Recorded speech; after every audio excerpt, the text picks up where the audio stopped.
Thought leadership is an area of work we currently deliver for a number of high-profile organisations across a variety of sectors.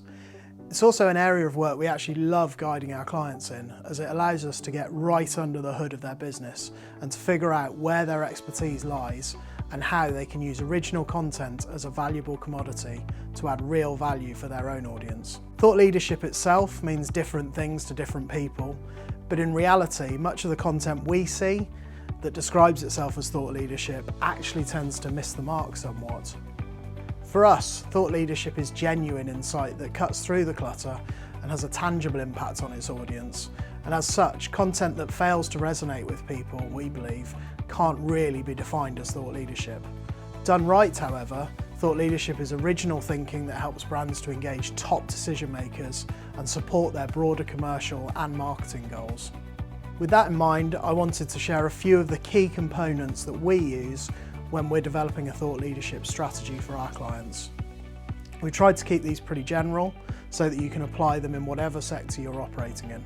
The first thing we would always consider is whether thought leadership is actually the right medium to deliver your key messages and to engage your audience. Ultimately, this will be driven by your wider communication strategy and will depend heavily on who you're looking to reach, your personal level of expertise in your area of work, and how comfortable you are as a spokesperson as well, as a target of a thought leadership strategy is often to open up public speaking and wider media opportunities.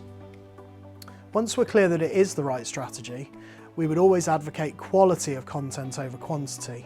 This applies to all marketing channels, but particularly thought leadership, as it's easy to bombard your audience with too much information, which is then in danger of losing its impact, however informative the subject that you're discussing. A good tip here is also to stick to narrow subject areas, but to deep dive into them in order to demonstrate your comprehensive understanding of that subject area. This leads nicely into my next tip, which is to ensure that your opinions and insights are backed by clear and current evidence. All too often we see people hanging too much emphasis on a purely anecdotal piece of work. This will be even more powerful if you can base your insights on credible research or data that's publicly available and thereby easily verified.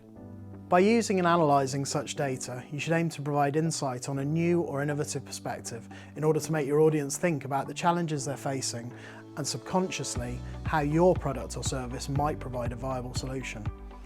Adding something meaningful to the conversation is best done by offering a new angle on a familiar issue or by challenging your audience's opinion on a particular topic in order to spark discussion, debate, and engagement in your content. Last, but certainly by no means least, you need to think carefully about how you're going to present your thought leadership content. By using different forms of media, you can excite your audience visually as well as intellectually. This could be done through video content, infographics, podcasts, or obviously the traditional written format via blogs or feature articles. I hope these tips help you in formulating your own thought leadership strategy, but as always, if you need any support or guidance, our friendly professional team are here to help.